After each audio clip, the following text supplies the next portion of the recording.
Assalamualaikum dan selamat petang. Buat para hadirin semua, buat tuan-tuan dan puan semua. Saya Ikhwan Nazri. Saya adalah CEO kepada Amal.my. Dan hari ini kita akan berdiskusi mengenai topik ni cukup hangat. Masa pertama sekali Tuan Zamri mesej saya kan, saya siap cakap kat dia, Tuan, boleh tak tajuk tu kasih slow sikit. Cakap politika ni orang tak suka. Orang macam, apalah dia orang ni, siapalah dia orang ni kan, nak cakap kita boleh politika kan. Tapi Tuan Zamri kata, relax, ini memang akan jadi satu benda yang mungkin. Jadi satu benda yang mungkin, jadi satu benda yang kemungkinan besar akan terjadi. Jadi nak tak nak, Amal.my kena tampil, kena berkongsi tips ataupun yelah dedahkan. Kalau kita sebagai penerbit, kalau kita nak menerajui ataupun kita nak orang kata terjun dalam dunia e-penerbitan. So apa cabaran dia, apa yang perlu dibuat, apa hakikat yang perlu ditelan. Jadi pertama-tama sekali saya nak tanya dalam bilik ni, berapa ramai antara anda adalah penerbit ataupun bekerja dengan syarikat buku? Jadi saya harap apa yang kita akan dapat ketahui lepas ni membantu dalam syarikat anda. Jadi sedikit berkenaan Amal Network. Website pertama adalah Amal.my. Jadi Amal.my adalah media ICT yang terkemuka di Malaysia. Kami menekankan berita-berita yang ada kaitan dengan ICT, dengan teknologi, kemas kini berkaitan perisian, startup, hardware, software dan bermacam-macam lagi, dan terutamanya gadget. Jadi kami telah bekerjasama dengan media-media yang agak signifikan dalam Malaysia seperti Google Malaysia, Samsung, Yes dan lain-lain lagi. Dan kami dalam arena media ICT ni kami yakin yang kami ini penting sebab kalau startup dia nak hantar berita, dia mesti hantar kat kita dulu dan dia akan dapat tester, beta test yang pertama. Jadi untuk penerbit, ini adalah peluang yang saya offer ni. Macam untuk penerbit, katakanlah kalau ada berita menarik macam contohnya, hari ini syarikat X telah membuat satu portal e-book ke apa ke kan, hantarkan berita itu kepada kami sebab ianya adalah newsworthy. Dan bagi saya dunia e-penerbitan kat Malaysia ni masih berada di takuk yang paras permulaan. Kita tak hangat lagi. Trailer yang baru dimainkan adalah Skyrim dan cerita dia adalah berdasarkan kisah dahulu kala, iaitu kisah bangsa Nord, Nord. Dan di dalam game ini terdapat banyak bangsa, dan di dalam game ini juga terdapat elemen yang diterapkan kalau macam kita mendalami sastra Inggeris, kisah-kisah seperti Beowulf pun diterapkan. Jadi saya nampak benda ni tak mustahil untuk kita lakukan. Malaysia adalah negara yang kaya dengan budaya. Saya masih ingat lagi masa kecil saya tonton kartun Ramayana. Tapi macam lepas tu, satu mungkin saya dah tak tengok TV, satu lagi mungkin tak banyak konten-konten yang dalam yang berkait dengan budaya kita, tetapi di dalam media masa. So mana silapnya? Mana silapnya semua? Tapi pertama kali saya nak serahkan meja ni kepada Ahmad Firdaus untuk slot seterusnya. Assalamualaikum dan selamat petang. Saya Ahmad Firdaus, penulis kat Amal.my. Sebenarnya saya yang mulakan Amal.my ni pada tahun 2005. Masa tu just sekadar hobi je, nak melengkapkan dunia website dan blog kat Malaysia ni sebab kekurangan perkongsian informasi mengenai teknologi. Tapi sejak daripada tahun 2011 kita orang register syarikat dan jadi lebih serius dalam membawa media digital. So, apa masa depan dunia digital di Malaysia dan dekat dunia ni? Sebenarnya dunia penerbitan digital ni bukan untuk buku je. Dia melibatkan pelbagai medium yang lain, termasuk video, audio, laman web dan macam-macam lagi. Mengikut salah satu kajian dan ramalan yang dibuat, surat khabar akan pupus dalam beberapa tahun akan datang, dan kalau tengok Malaysia akan dikatakan akan berpos pada tahun 2029. So daripada tu kita boleh dapat nampak betapa seriusnya dunia penerbitan akan terjejas dengan dunia digital. Macam untuk video, kita ada medium macam YouTube. Baru-baru ni Google Malaysia pun dah launch kat YouTube Malaysia. So diorang nak push penerbitan video kat Malaysia ni dengan lebih menyeluruh. Tak lama lagi diorang akan perkenalkan partner program. So penerbit video di Malaysia boleh jana pendapatan tambahan melalui perkongsian video mereka di YouTube. So yang upload video kat YouTube semua tu bukan diorang buat secara free tapi diorang ada pendapatan diorang tersendiri.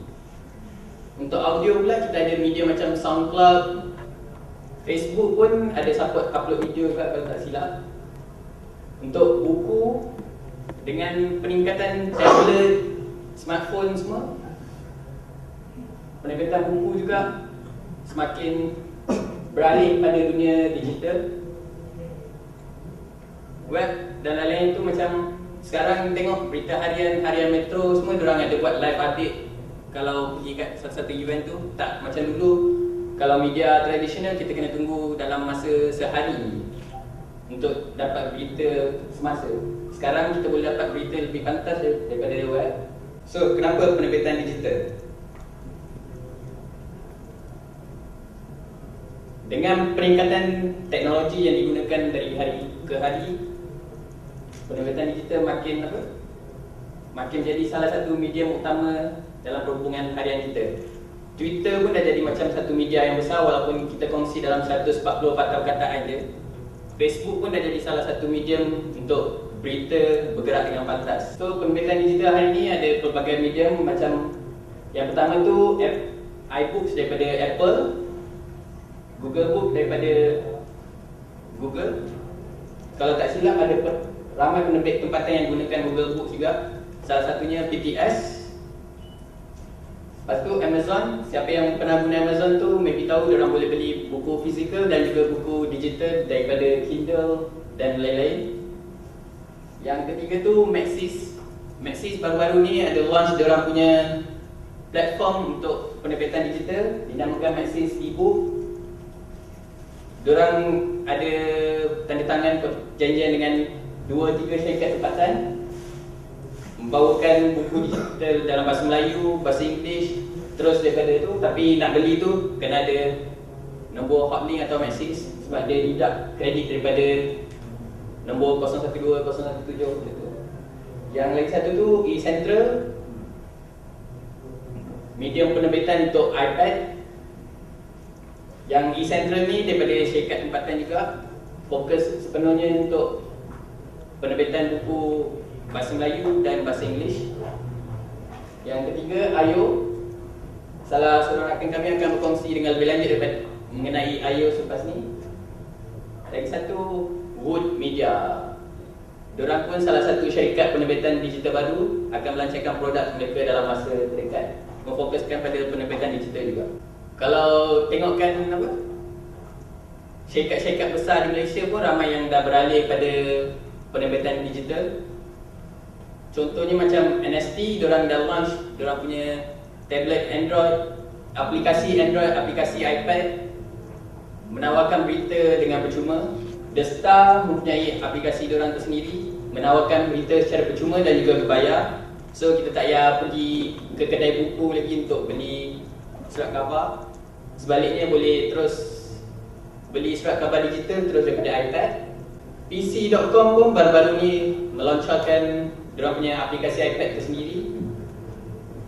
So kita boleh beli buku diorang tu dengan harga yang lagi murah. Macam harga biasa dalam lebih kurang RM10.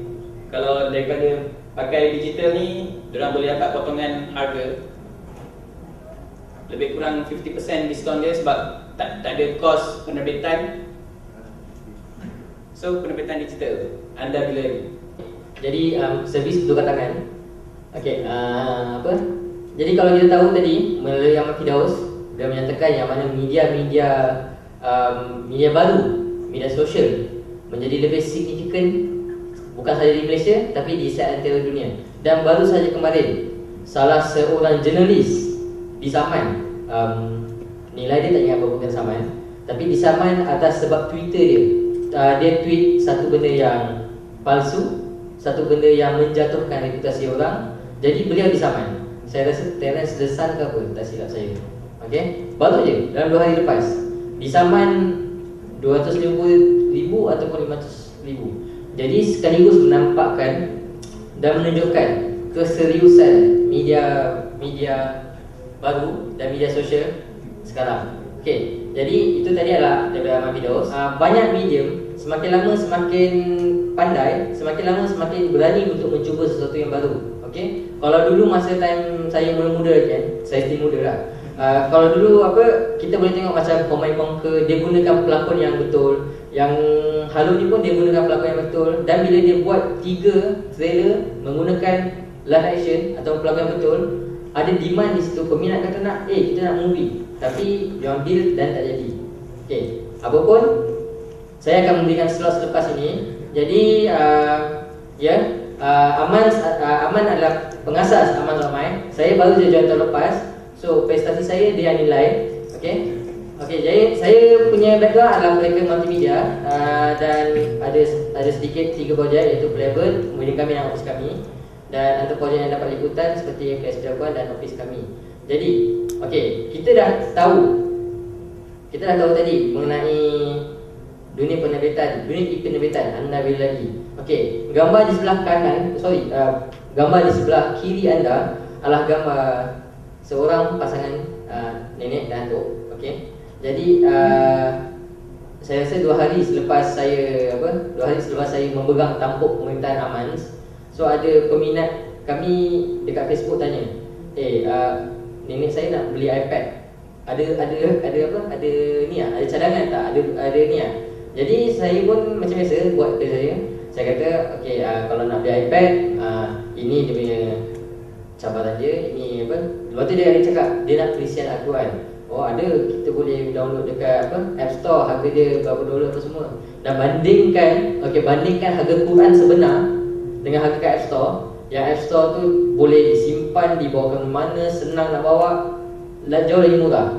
Jadi dia convince, and then 2 jam lepas tu dia hantar, Aman, ni gambar nenek saya dengan iPad. Saya rasa KPI saya tercapai. Dan di sebelah kanan adalah gambar budak-budak yang main iPad. Sebenarnya tak adalah bias sangat ber-iPad, tetapi lebih kepada teknologi, apa benda yang boleh buat. Dan penting untuk dunia penerbitan sedar, this is the next frontier, this is the next platform you should be in. So kita perlu berada di dunia di mana customer kita berada.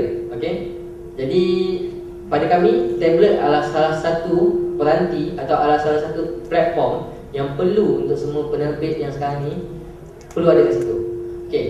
Jadi penerbit buku perlu relevan dengan trend yang masa kini.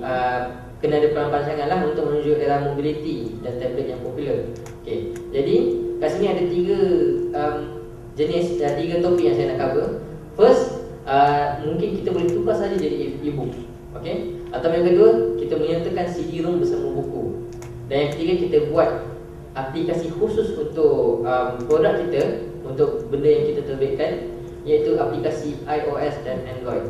First step, tukar jadi e-book. Tukar jadi e-book adalah satu benda yang termudah, termurah, terbatas. Sebab saya yakin sekarang ni banyak software yang sedia ada kat luar. Kita dah siap novel, dah siap, tekan klik EPUB jadi.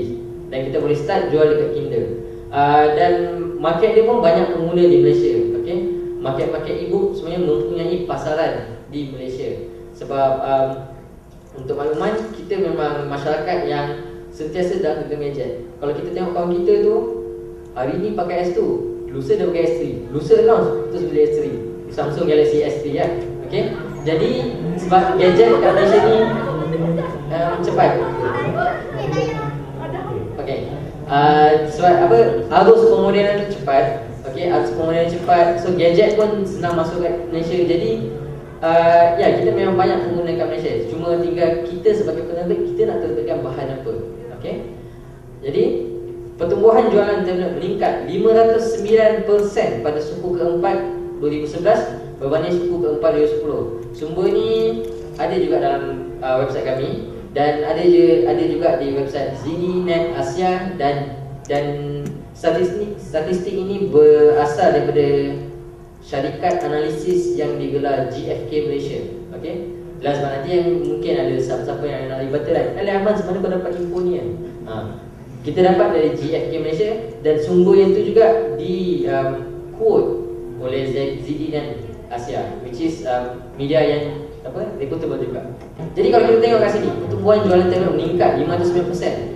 Dia bukan 100% kalau 100 katakanlah 110. Oh, tahun ni jual 10, tahun depan jual 15. Oh, naik macam tu 110. Tapi 509 berapa kali ganda tu. Okey.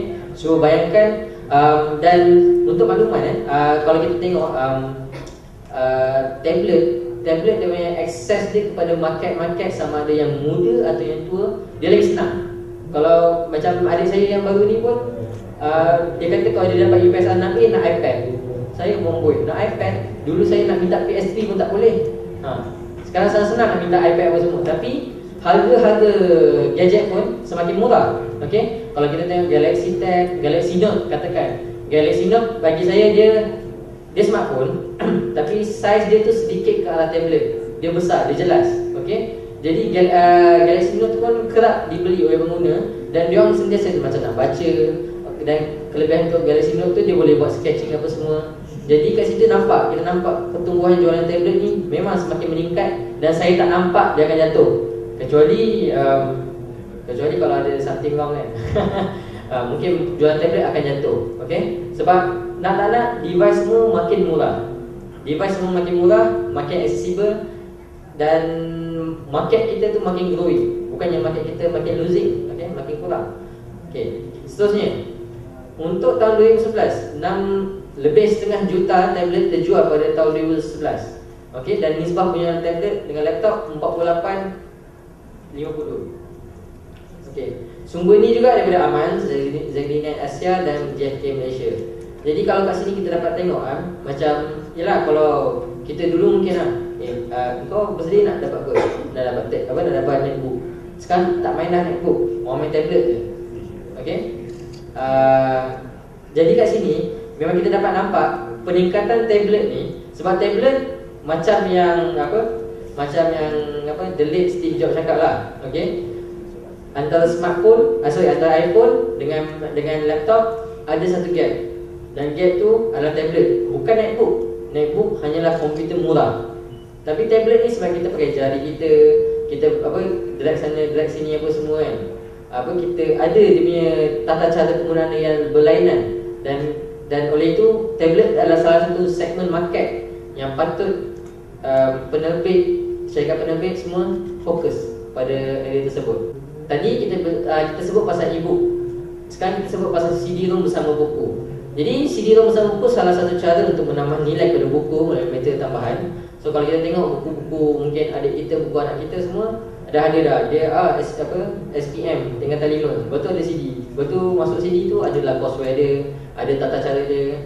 Dan kalau macam bukan setakat bahan untuk mengajar, tapi macam contohnya kita beli buku tutorial cara-cara menggunakan Microsoft Windows ataupun cara-cara menggunakan Adobe Flash.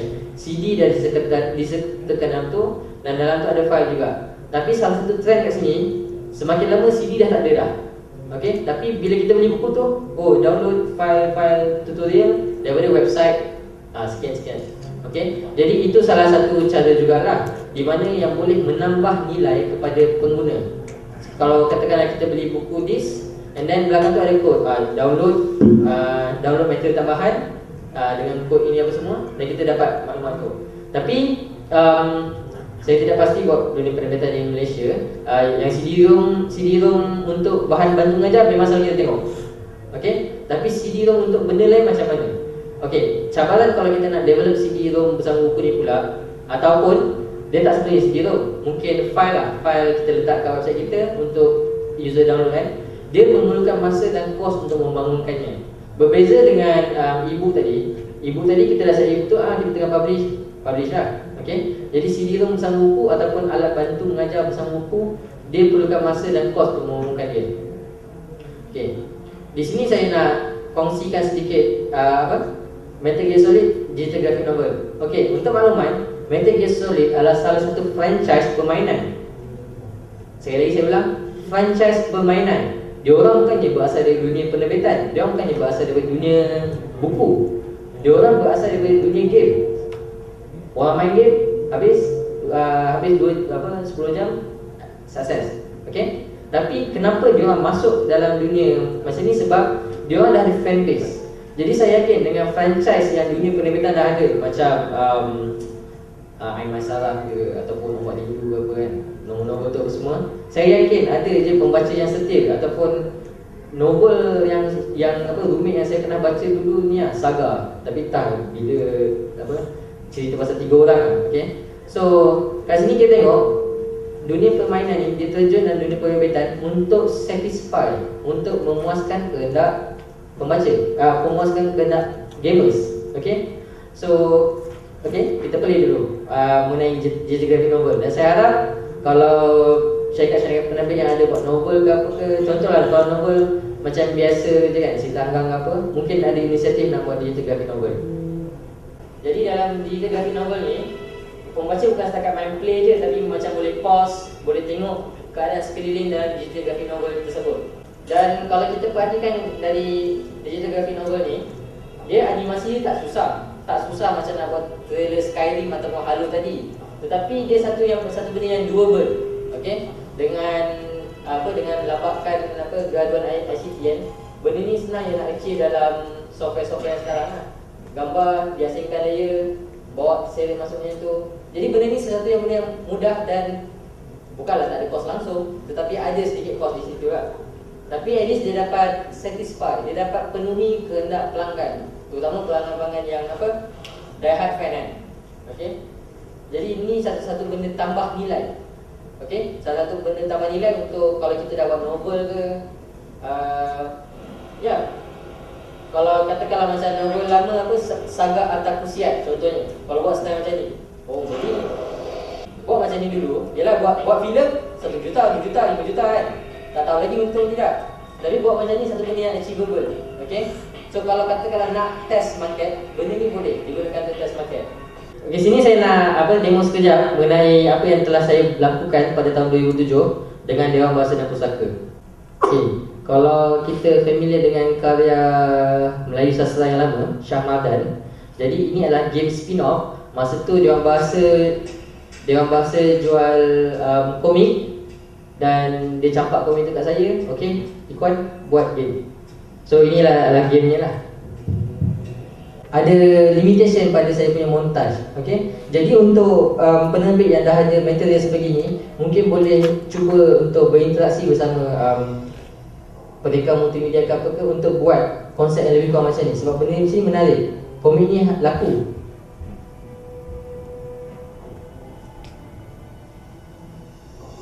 Memang ambil inspirasi daripada digital graphic novel lah.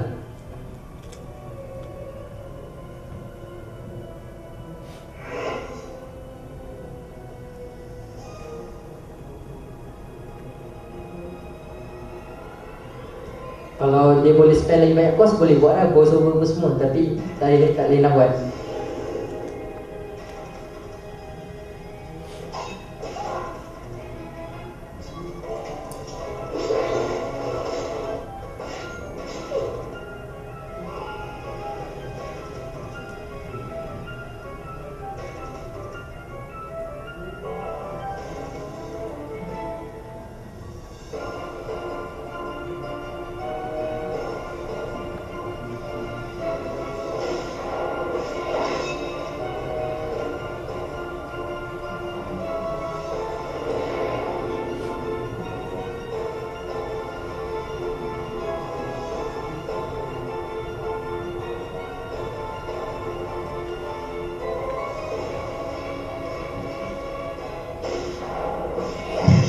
Betul-betul dia kan. Lepas tu untuk macam novel, kita pun ambil macam tadi ada hikmat kan. Tekan hikmat.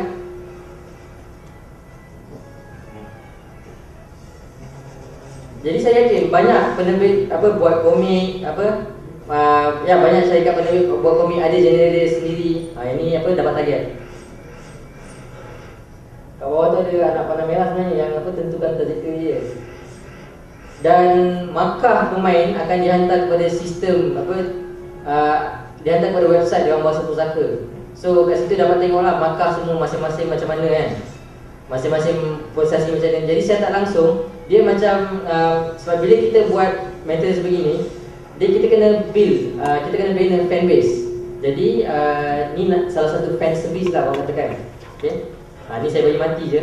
Kalau tengok art dia pun tak adalah kompleks sangat macam tadi tu. Sebab apa setiap art yang kompleks apa yang saya buat tu akan lagi susah.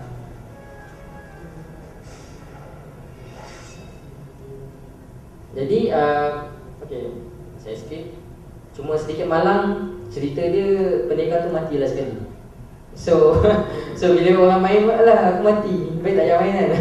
Okey, tapi apa yang saya nak ingin ketengahkan adalah kalau kita adalah penerbit, kita boleh kita tengok kita punya skop produk kita. So kalau kita boleh kalau buku tu lebih menjurus ke arah kanak-kanak, kita boleh buat buku main game.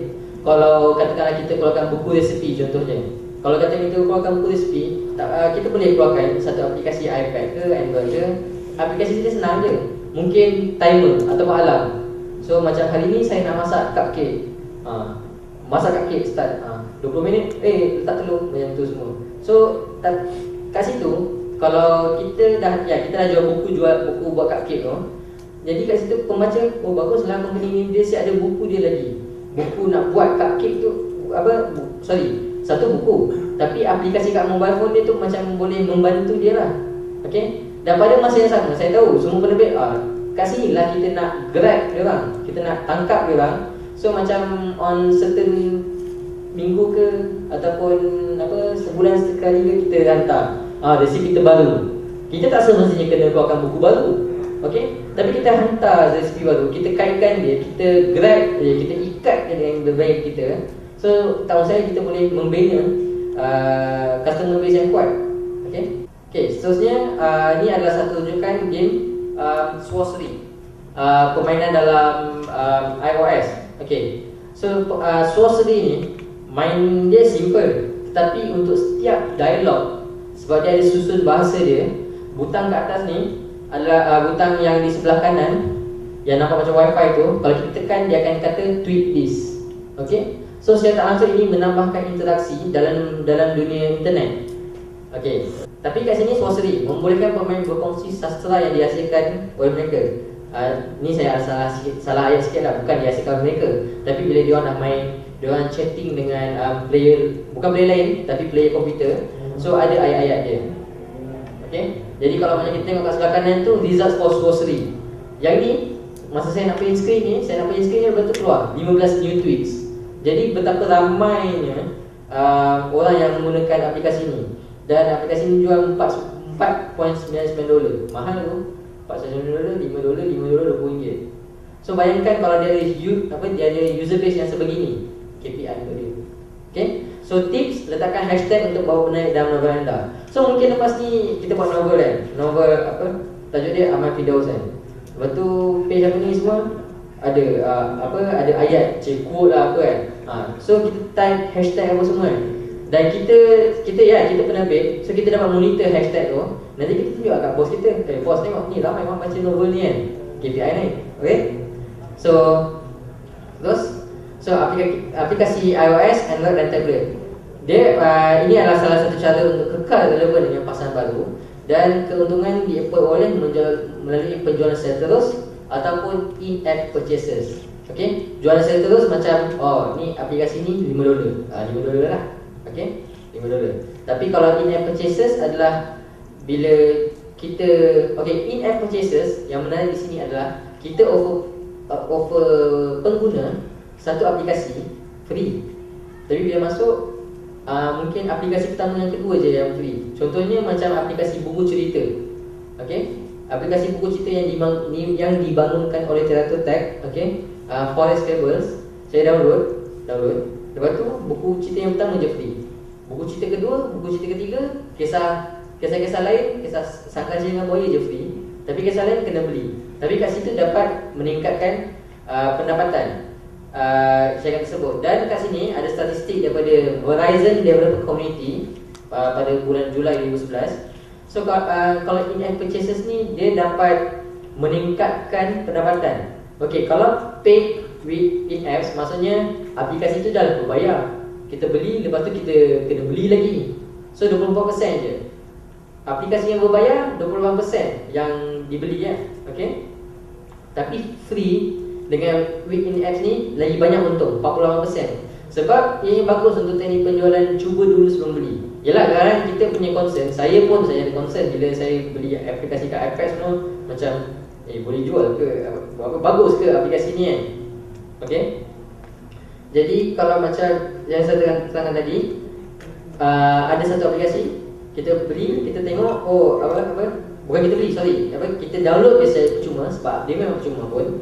Tapi lepas tu kita nak upgrade, kena belilah in-apps. Tapi sebab kita dah puas hati, kita yakin dengan produk tu, so kita beli.